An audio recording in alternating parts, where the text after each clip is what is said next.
Hey everyone, my name is David Dunbar, or the theme park evangelist. I'm actually at my parents' house right now, and I'm waiting on my mom to get back because we're gonna have lunch, and then I was gonna head back from there to my house. I'm off today and tomorrow. As you guys know, I'm going to the Ark Encounter tomorrow to do some vlogging. I've got some major updates to share with you guys. Actually, one of the updates is as of yesterday, Saturday, June 5th, 2021. Bill's Lemonade has officially returned back to the Creation Museum and the Ark Encounter. For those of you who are not familiar with Bill's Lemonade, it is a very popular drink at the Ark Encounter and the Creation Museum, or the Creation Museum and the Ark Encounter, and it's only available during the summertime. It's fresh squeezed lemonade, and if you have not tried it, make your plans to go to the Creation Museum or the Ark Encounter now that while it's still available, and go try it out because it is so good. It is real genuine lemonade. It is one of my favorites. I've been having it ever since um as far as I can remember, when the Ark Encounter first opened back about 5 years ago. Speaking of the Ark Encounter's fifth anniversary, they decided to celebrate it back on Thursday and Friday, so the 3rd and 4th of June. Unfortunately, I did not get a chance to go as a guest because I ended up working instead. I actually volunteered to work on the 4th. The 3rd, I should say. I'm really glad I did because there was no way I was going to go out there on YouTube on the 3rd. It poured down rain all day. It's supposed to rain again tomorrow. I don't know how hard it's going to rain or how bad it's going to rain. I guess I'll find out. But the fact that it was bad enough on Thursday that I was like, yeah, I'm not going to go all the way out there if it's pouring down this badly. I would have ended up turning around and canceling all my YouTube plans. So, Lord willing, the weather will not be as bad tomorrow. At least it will be good enough for me to drive down there. That's what I'm praying and hoping for. Because I really want to show you guys everything. I really want to go get the lemonade because it's so good. Even though I'm in major credit card debt, I still would be willing to go and get it and have it. Plus, I'm going to eat at Mzar's for lunch because of the fact that they did bring back the buffet, as I mentioned before. So I wanted to show you guys. I I mentioned it actually on Facebook, but I have not mentioned it here on YouTube. So I take that back. So yes, that was going to be one of my major surprises. Mzara's Kitchen has officially brought back the buffet back to the Ark Encounter, so I'm very, very excited about that. Actually, the main reason why I'm doing this YouTube video right now was to just talk about how COVID-19 guide or restrictions are finally lifting around. Let's just start with Florida, for example, because I used to be, or I used to live there for many, many years. Actually, it'll be almost 2 years and 10 days yesterday, 9 days now, that I moved up here from Florida. So, Florida never had a mask mandate, as you guys know. Ron DeSantis is a conservative and he does not believe in mask mandates. However, though, that did not stop Orange County, Lake County, and I know for sure Osceola County had mask mandates throughout all their counties. Finally, Ron DeSantis decided enough was enough, and he basically said that he would start suing the counties for having mask mandates. So finally decided to start lifting them, which meant that if the counties were finally lifting their mask mandates, then Disney and Universal could no longer really have mask mandates either because they always did whatever the county required them to do. So Universal was first. They started to lift their mask mandates, and then Disney followed suit. From my understanding, Universal has completely lifted their mask mandates. Disney, I know for sure, has lifted their mask mandates outside, but I don't know if they've done it inside yet. I need to ask TJ that. He's actually at Disney's Hollywood Studios right now, so. Anyways, as I was saying earlier, I'm sorry that, you know, I'm now in my car and I was originally in the house, and now I've got sunglasses on. Yeah, my mom literally just walked in the door, so that's kind of why it abruptly stopped right there. But it's all good because I got editing software, so it's not like I can't easily, go from like one clip to the next smoothly or whatnot. But yeah, I was going to talk about how COVID restrictions are opening up. And I started out with Florida because, I lived there for about 25, 26 years or so. I'm going to say 26 years. And, I was mentioning how finally with Orange County, they're finally lifting stuff like Disney, Universal.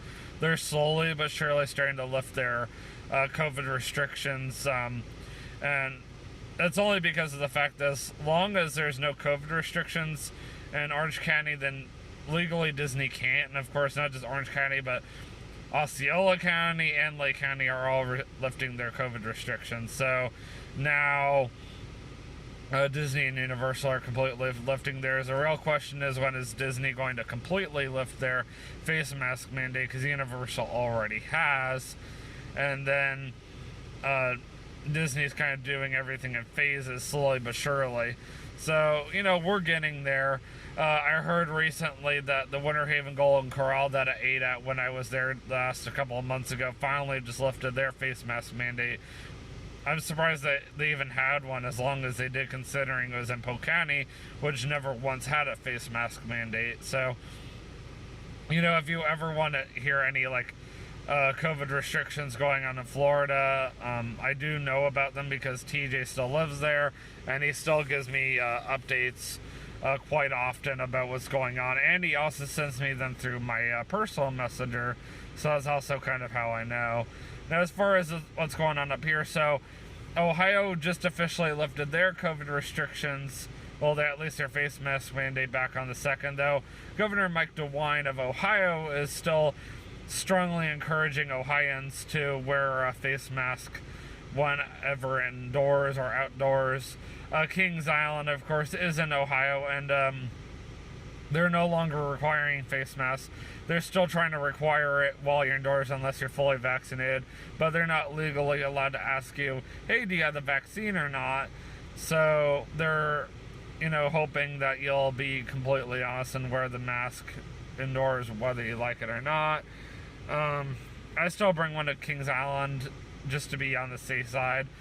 I don't know if I will the next time I go, just because the mask mandate is over and done with now. But, yeah, I was really surprised. Within just 8 days, let's just put it this way. I think I said this in my Kings Island vlog. I went there with my brother on May 23rd, shortly after the Kings Island opened to the public.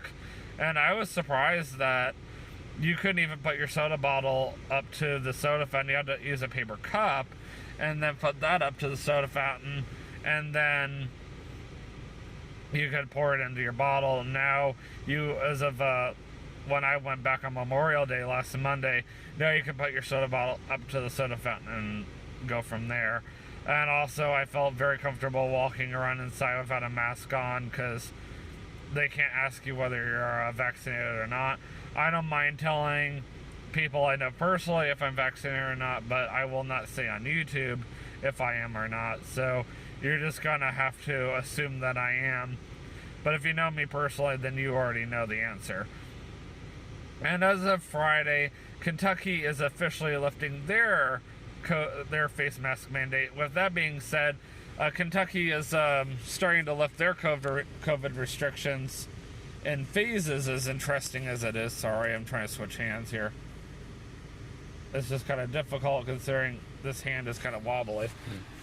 So, yeah, as of Friday, you are no longer required to wear a mask at not Kings Island, but in Kentucky whatsoever ever again.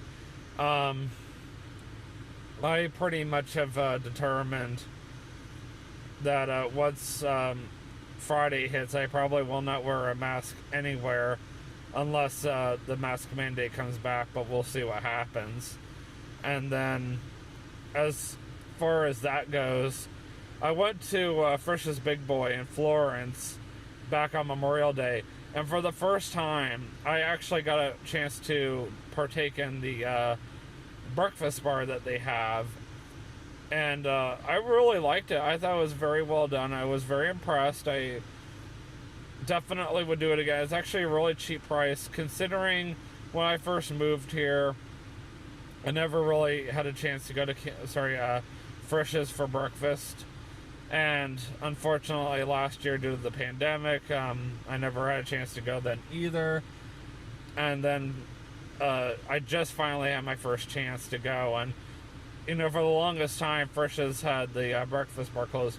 It's actually really cheap. It's about $8, not including a drink. And it's all you can eat breakfast items. It's like all kinds, including pancakes. So, yeah, it's definitely worth it if you can eat quite a bit. But if you are not that kind of person that can wake up in the morning and be like really, really hungry, and you don't get hungry until like later in the day, like my friend Megan, you're probably better off, not eating it. Like, she ordered just pancakes, and she's not a morning person whatsoever, so she got some pancakes, couldn't even eat a lot of it, and then of course by 5 o'clock she regretted it. So she probably went home and ate a whole bunch. Like, she could eat a ton for dinner, but she can't eat a whole lot in the morning. For me, it depends on what I did that morning for me to be really, really, really hungry. And it also depends on what time I wake up at. Like, if I wake up late in the morning, usually it takes a little bit for me to get hungry. And like within an hour or two, I'm like really, really hungry, and I can usually eat a lot, because at that point my body hasn't eaten since the night before. And then I also tend to eat a lot at night if I worked that day. If I did not work that day, I don't tend to eat a lot at night. But if I ate a lot, or if I did work that day, then I usually can go home and eat a whole bunch. But that's just me. Or if I was walking around like the theme park all day, like when I used to go to Disney all the time, or Universal for that matter, I could go to Golden Corral or Cece's and just tear up apart the buffet, because I was going out and exercising all day long, and I worked up that appetite. Versus today, I have barely done anything, and I just had salad for lunch, so I'm pretty full now. I would say for the most part I do eat better. I actually did try to trick my body into eating junk food for a couple of days, and my body rejected it both days in a row, because my body's getting so used to eating healthy all the time now. So I feel like I'm getting there. I really do want to get on Orion, as you guys know, the next time I go to Kings Island, so that's what I'm aiming for, to get my body thin enough to get on Orion.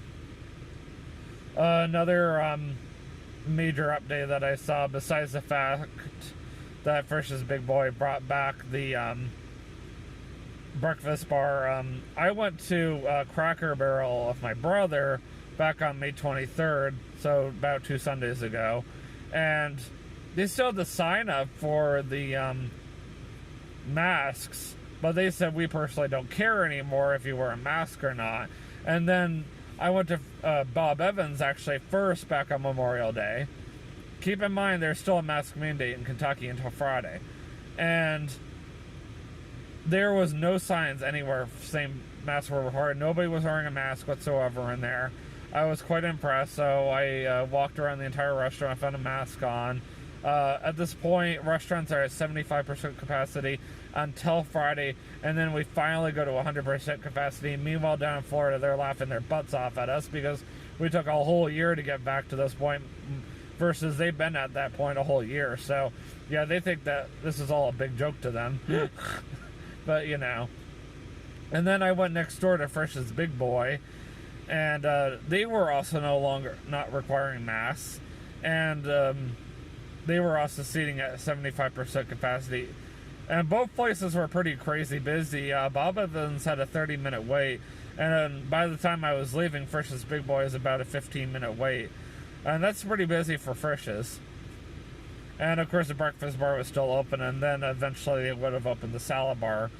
Because normally the salad bar is open every day, and then the breakfast bar is only open on weekends, but because it was a holiday, it was open an additional day. So yeah, I was really excited to see that things are going back to normal. A lot of businesses are starting to say if you're fully vaccinated, you don't have to wear a mask. United Dairy Farmers is no longer requiring masks. They took away all the social distancing crap about a month ago. Kroger is no longer requiring masks. They do still require you to wear a mask unless you're fully vaccinated. So a lot of people are still shopping at Kroger with masks on. Well, at least when I went back a couple of weeks ago. Now, the last time I went there, most of them were not wearing masks. I think there's a lot more people getting the vaccine now. I still won't get it. I've already said why. You can watch that video in the actual upper right hand corner. I just had to memorize the 11-minute mark. So yeah, if you want to learn why I won't get the vaccine, that's the reason why. I mean, it has nothing to do with the mark of the beast. As I said, I personally don't believe it is. There's a lot of people that watched that YouTube video and said that it is the mark of the beast, but I personally don't believe it is. But yeah, I know the vaccine is being really pushed really hard right now by the entire country and all the government. And that's the reason why a lot of these COVID restrictions are lifting. I honestly had a really strong feeling once the COVID vaccine became available that eventually they would start lifting the face mask mandates and the COVID restrictions. The real question I have right now, just in general, is it going to stay like this? What are we looking at months from now? What are we looking at by Christmas time? Are we all going to go back to wearing masks again? Am I going to be walking around Kings Island for Winterfest with a mask on again? Or are we going to continue to move forward? Are we no longer going to go backward? Is the vaccine going to allow us to finally go forward? Even though a lot of us may not want to get the vaccine, is the fact that there are more and more people that are getting the vaccine allowing us to finally feel comfortable to the point where that these COVID restrictions are finally going away, and are they going away for good? Like, I have a lot of questions. I'm sure all of you feel the same exact way. I guess time will tell. I mean, only God really knows, and I can only just guess that things are just going to keep getting better. But hey, in the meantime, I will see you guys in the next vlog, which is tomorrow at the Ark Encounter. I will have shaved by then, so I won't look as scruffy as I look right now. And I'm really, really, really, really stoked about tomorrow. I really hope and pray that the weather is nice enough for me to drive all the way out there. I think you guys are going to have a blast watching tomorrow's vlog. I really think that tomorrow's vlog is going to have a huge deal on your making, your next big decision to go to the Ark Encounter over the summer, especially with all the major positive changes coming. Some of them have already happened and some of them have not. I will explain tomorrow why I called the YouTube video the way I did. Until then, always remember, you can do all things through Christ who strengthens you. Have a great day. Peace out. By the way, I'm at my parents' house still, as I mentioned earlier, and there are cicadas out. Yes, who would have ever guessed that 2021 would have been the year of the cicadas?